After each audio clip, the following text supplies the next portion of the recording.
Today our topic of discussion is ischemia. Ischemia is localized restriction of blood supply, जिसके result में हमारे पास oxygen और nutrients की deficiency हो जाती है। इसके साथ साथ जो हमारे पास वेस्ट मटेरियल्स होते हैं उनकी रिमूवल नहीं होती और अकोमोडेशन होना शुरू हो जाती है। Next point is hypoxia.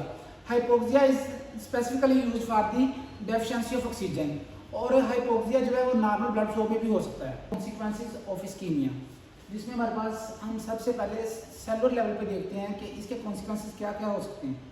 Energy depletion हो सकती है। एनर्जी डिप्लीशन इस तरह होगी कि ऑक्सीजन की डेफिशिएंसी में माइटोकॉन्ड्रिया में जो ऑक्सीडेटिव फास्फोराइलेशन हो रही होती है वो प्रॉपर परफॉर्म होगी और उसकी वजह से एनर्जी डिप्लीशन हो जाती है।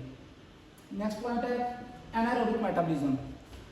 जब ऑक्सीजन की डेफिशिएंसी होती है तो हमारा सेल नॉर्मल एरोबिक ग्लाइकोलिसिस से एनारोबिक ग्लाइकोलिसिस पे शिफ्ट हो जाता है, और जिसका एंड प्रोडक्ट होता है लैक्टिक एसिड, और लैक्टिक एसिड एसिडोसिस का असर करवाता है और जो माइटोकॉन्ड्रिया की मेम्ब्रेन होती है उसमें पोर्स बनवा देता है। नेक्स्ट पॉइंट है फेलियर ऑफ आयन पम्प्स। अगर हम सोडियम पोटेशियम एटीपीएस पंप की बात करते हैं तो उन्हें प्रॉपर फंक्शनिंग के लिए एटीपी की ज़रूरत होती है। जब एटीपी डिप्लीशन होगी तो वो पंप प्रॉपर फंक्शन नहीं परफॉर्म कर सकेंगे, और इसी वजह से जो सोडियम और कैल्शियम होगा वो सेल के अंदर इंटर होना शुरू हो जाएगा, और उसकी वजह से जो वाटर है वो सोडियम और कैल्शियम को फॉलो करेगा और जो सेल है हमारा स्वेल कर जाएगा। इसके बाद नेक्स्ट पॉइंट है माइटोकॉन्ड्रियल डैमेज। माइटोकॉन्ड्रियल डैमेज भी इसी वजह से हो रहा था कि हमारे सेल के अंदर जो एसिडोसिस हुई थी और सेल स्वेलिंग हुई थी, उसकी वजह से मेम्ब्रेन उसकी डैमेज हो चुकी थी और उसमें पोर्स बन गए थे, और वही पोर्स माइटोकॉन्ड्रिया की परमानेंट डैमेज का काज बने। टिश्यूज और ऑर्गन्स लेवल पर बात करते हैं तो हमारे पास इन्फेक्शन हो सकती है। Infection is irreversible tissue damage. इसके अलावा नेक्स्ट पॉइंट है कि हमारे पास जो टिश्यू होता है ना, टिश्यू या ऑर्गन, वो अपना प्रॉपर फंक्शन परफॉर्म नहीं कर सकता है। अगर हम सिस्टेमिक कॉन्सिक्वेंसेस के देखते हैं तो हमारे पास इन्फ्लेमेशन हो सकती है। जैसे हमारा कोई भी नॉर्मल सेल था वो डैमेज हो गया तो वो कुछ केमिकल सिग्नल रिलीज करेगा जो कि जाके इम्यून सिस्टम को एक्टिवेट कर देंगे, और वो कुछ हार्मोन्स या केमिकल सिग्नल रिलीज करेगा जो कि काज करवाएगा इन्फ्लेमेशन। इसके अलावा नेक्स्ट पॉइंट है हमारे पास फाइब्रोसिस और स्कारिंग। जब हमारा कोई भी सेल इस हद तक डैमेज हो चुका है कि वो दोबारा रीजनरेट नहीं हो रहा, जब वो दोबारा रीजनरेट नहीं होगा तो कोलेजन फाइबर जो होता है ना वो उसे रिप्लेस कर देगा, और रिप्लेस करेगा और स्कार बना देगा। अब हम बात करते हैं etiology ऑफ इस्कीमिया। इसमें सबसे पहले है एथेरोस्क्लेरोसिस। इसमें हमारे पास प्लैक फॉर्मेशन हो जाती है ब्लड वेसल्स में, जो कि जो नॉर्मल ब्लड सप्लाई होती है उसमें रिस्ट्रिक्शंस काज करवा देती है। इसके अलावा हमारे पास पॉइंट है थ्रोम्बोसिस। थ्रोम्बोसिस में क्लॉट फॉर्मेशन हो जाती है ब्लड वेसल्स में, जो कि नॉर्मल ब्लड सप्लाई में एक रिस्ट्रिक्शन बन जाती है। नेक्स्ट है embolism. Embolism is moving clot vasospasm. इसमें इस तरह होता है कि हमारी ब्लड वेसल्स होती हैं वो कंस्ट्रिक्ट कर जाती हैं और उसकी वजह से ब्लड फ्लो नॉर्मल नहीं रहता। एंड पे पॉइंट है हमारे पास एक्सटर्नल कंप्रेशन। इसमें हमारे पास ट्रॉमा हो सकता है, कोई इंजरीज हो सकती हैं या ट्यूमर्स हो सकते हैं, और उसकी वजह से ब्लड सप्लाई के फ्लो में रिस्ट्रिक्शंस आ जाएंगे। नेक्स्ट स्लाइड है मैकेनिज्म ऑफ इस्कीमिक इंजरी। इसमें हमारे पास क्या होता है, जो ऑक्सीडेटिव फास्फोराइलेशन होती है वो ऑक्सीजन की डेफिशिएंसी की वजह से परफॉर्म नहीं होती, और उसकी वजह से एटीपी नहीं बनती और एटीपी डिप्लीशन हो जाती हैं। इसके अलावा नेक्स्ट पॉइंट है मेटाबॉलिक शिफ्ट। जो हमारा सेल है वो ऑक्सीजन की डेफिशिएंसी की वजह से एनारोबिक मेटाबॉलिज्म पे शिफ्ट हो जाता है, और वो लैक्टिक एसिड प्रोड्यूस करता है और एसिडोसिस काज करवा देता है। Next point is loss of homeostasis.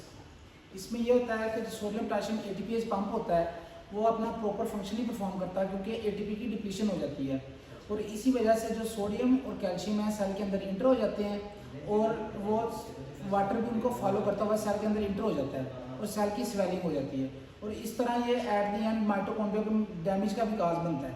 उसके बाद नेक्स्ट पॉइंट है इरिवर्सिबल डैमेज। इसमें वही चीज़ है कि हमारे सेल में एसिडोसिस हो रही होगी और सेल स्वेलिंग हो रही होगी, उसी वजह से हमारा जो माइटोकॉन्ड्रिया वो परमानेंटली डैमेज हो जाएगा, क्योंकि उसकी जो माइटोकॉन्ड्रियल मेम्ब्रेन है उसमें पोर्स बन जाते हैं, और वही इसकी मेन काज बनती है परमानेंट डैमेज की। नेक्स्ट स्लाइड है टाइप ऑफ इस्कीमिया। इसमें हमारे पास सबसे पहले होता है कार्डियक इस्कीमिया।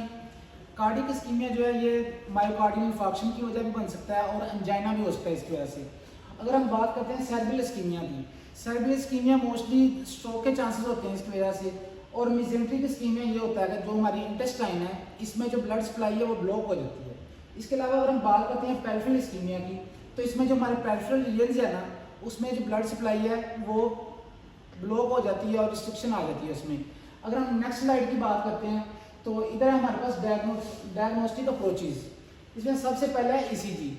ईसीजी जब इस्कीमिया को डिटेक्ट करने के लिए अगर हम देखते हैं तो जो एसटी सेगमेंट होता है ना ईसीजी में, उसकी या तो एलिवेशन हो जाती है या उसकी डिप्रेशन हो जाती है, जिससे हमें पता चल जाता है इस्कीमिया का। नेक्स्ट है हमारे पास ब्लड टेस्ट। हम कुछ ब्लड टेस्ट करते हैं जिसमें हमारे पास ना बायोमार्कर्स होते हैं। उन बायोमार्कर्स जैसे कि ट्रोपोनिन हो सकता है या लैक्टेट हो जाता है, तो इस्कीमिया की कंडीशन में ना इनका जो लेवल होता है वो इंक्रीज हो जाता है। इसके अलावा जो पॉइंट है हमारे पास एंजियोग्राफी। जो एंजियोग्राफी है ना, ये डायग्नोस्टिक अप्रोच में गोल्ड स्टैंडर्ड डायग्नोस्टिक अप्रोच है। इसमें इस तरह होता है, जो कैथेटर होता है वो हम एक आर्टरी में इंसर्ट करते हैं और उसके बाद हम एक डाई इंजेक्ट कर देते हैं उसमें, और उसके बाद हम एक्सरे के थ्रू विजुलाइज कर लेते हैं कि इस्कीमिक कंडीशंस किधर और कौन सी है। इसके अलावा हम देखते हैं एक्सरसाइज स्ट्रेस टेस्ट जो होता है ना, इसके ज़रिए हम अपना जो ब्लड प्रेशर होता है, हार्ट रेट होता है, उसे मॉनिटर कर सकते हैं और उससे हमें पता चल जाएगा इस्कीमिक कंडीशंस का। स्लाइड है मैनेजमेंट स्ट्रेटजीज की, जिसमें हमारे पास जो हमारा मेन गोल है वो ये है कि हमने अपना जो ब्लड फ्लो है उसे कैसे रिस्टोर करना है, नॉर्मल करना है। फर्स्ट पॉइंट है हमारे पास PCI. PCI stands for percutaneous coronary interventions, और इसे हम एंजियोप्लास्टी भी कहते हैं। इसमें इस तरह होता है कि हम एक कैथेटर इंसर्ट करते हैं अपनी आर्टरी में और उसे इस्कीमिक पार्ट जो होता है ना, इस्कीमिक एरिया होता है, उधर लेके जाते हैं। उधर जाकर जो बलून होता है उसे इन्फ्लेट कर देते हैं। इन्फ्लेट करने की वजह से हमारे पास जो ब्लड वेसल्स होती है वो डायलेट हो जाती है और उधर हम स्टंट प्लेस कर देते हैं। Next is bypass surgery. Bypass surgery में ये होता है कि हमारे पास जो इस्कीमिक एरिया होता है ना, उसे हम बाईपास कर देते हैं। एक न्यू हेल्थी ब्लड वेसल जो होती है ना, उसकी हम ग्राफ्टिंग कर देते हैं और वो उसे कवर कर देती है उस एरिया को। उसके बाद नेक्स्ट पॉइंट है हमारे पास थ्रोम्बोलिसिस। इसमें ये होता है कि हम एंटीप्लेटलेट्स जो ड्रग होती है ना, उन्हें यूज़ करते हैं या स्टैटिन्स को यूज़ करते हैं ताकि वो जो रिस्ट्रिक्शन आ रही थी उसे कम कर सके। उसे नेक्स्ट पॉइंट है सिम्टम्स। हम इन सिम्टम्स को रिलीव किस तरह कर सकते हैं ड्रग्स को यूज़ करके। हमारे पास सबसे पहले हो सकते हैं नाइट्रेट्स हो सकते हैं। इसमें ये होता है कि जो हमारी ब्लड वेसल्स होती है ना, वो डायलेट कर जाती हैं। डायलेट करती हैं तो जो ब्लड फ्लो होता है वो इम्प्रूव हो जाता है। इसके अलावा हमारे पास बीटा ब्लॉकर्स हो सकते हैं जो कि हार्ट रेट को इम्प्रूव कर देते हैं। कैल्शियम ब्लॉकर्स हो सकते हैं जो कि ब्लड वेसल्स को डायलेट करेंगे, रिलैक्स करेंगे और वो ब्लड को इम्प्रूव कर देंगे, ब्लड फ्लो को इम्प्रूव कर देंगे। नेक्स्ट है कॉम्प्लिकेशंस ऑफ इस्कीमिया। इसमें इस्कीमिया की वजह से इन्फेक्शन हो सकता है। जैसे मैंने आपको पहले बताया कि infection is irreversible tissue damage. अगर हम आगे की कॉन्सिक्वेंसेस की बात करते हैं तो हमारा जो कोई टिश्यू है या ऑर्गन है वो परमानेंट लॉस हो सकता है उसका। उसके अलावा जो हमारे पेरिफेरल लिम्स होते हैं, इसमें गैंग्रीन होती है, उसकी वजह से हमारा जो वो स्पेसिफिक एरिया है उसकी एम्पुटेशन भी करनी पड़ सकती है। इसके अलावा जो हमारा नेक्रोटिक टिश्यू होता है वो इन्फेक्शन की काज करवा सकता है, जिसकी वजह से सेप्सिस होगा। इसके अलावा हमारे पास रीपरफ्यूजन इंजरी भी हो सकती है। रीपरफ्यूजन इंजरी में ये होता है कि जो हमारा स्पेसिफिक सेल या टिश्यू लॉन्ग टर्म के लिए ना इस्कीमिक कंडीशन में रहता है, तो उसकी वजह से जो माइटोकॉन्ड्रिया होता है वो परमानेंटली डैमेज हो चुका होता है। लेकिन जब हमारा ब्लड फ्लो दोबारा रिस्टोर होता है ना, नॉर्मल ब्लड फ्लो हो जाता है, तो माइटोकॉन्ड्रिया के डैमेज होने की वजह से वो प्रॉपर फंक्शन नहीं परफॉर्म करता और उसकी वजह से रिएक्टिव ऑक्सीजन स्पीशीज बन जाती हैं, प्रो इन्फ्लेमेटरी केमिकल्स रिलीज होते हैं और इसके अलावा कैल्शियम का लेवल इंक्रीज हो जाता है और वो कुछ एंजाइम को एक्टिवेट कर देता है। जब वो एंजाइम एक्टिवेट होते हैं तो वो जाके सेल लिसिस का बायस बनते हैं। पॉइंट है next prevention and risk management. इसमें यह होता है कि हमें स्मोकिंग सिसेशन करनी पड़ती है, क्योंकि जो टोबैको होता है वो एक वैसोकंस्ट्रिक्टर है जो कि ब्लड सप्लाई में रिस्ट्रिक्शन काज करवा रहा है। इसके अलावा हमारे पास डाइट को कंट्रोल करना पड़ता है, क्योंकि जो लो सैचुरेटेड फैटी एसिड होते हैं ना, वो बैड कोलेस्ट्रॉल के लेवल को इंक्रीज कर देती हैं। जब वो लेवल इंक्रीज होंगे तो उसकी वजह से जो ब्लड सप्लाई है उसमें रिस्ट्रिक्शंस आ जाएंगी, वो नॉर्मल ब्लड फ्लो नहीं रहेगा। इसके अलावा अगर एक्सरसाइज करेंगे तो जो हमारा हार्ट है उसकी कंडीशन बेहतर होगी और वो पंप प्रॉपर कर सकेगा। Next is BP control. जो इस्कीमिक पेशेंट होता है ना, उसके लिए ज़रूरी है कि जो उसका बीपी है ना वो चेक किया जाना चाहिए, उसे मॉनिटर किया जाना चाहिए। Next slide. Next one is biomarkers of ischaemia. हम देखते हैं कि प्राइमरी बायोमार्कर्स कौन से हैं जिससे हमें पता चल सके इस्कीमिया का।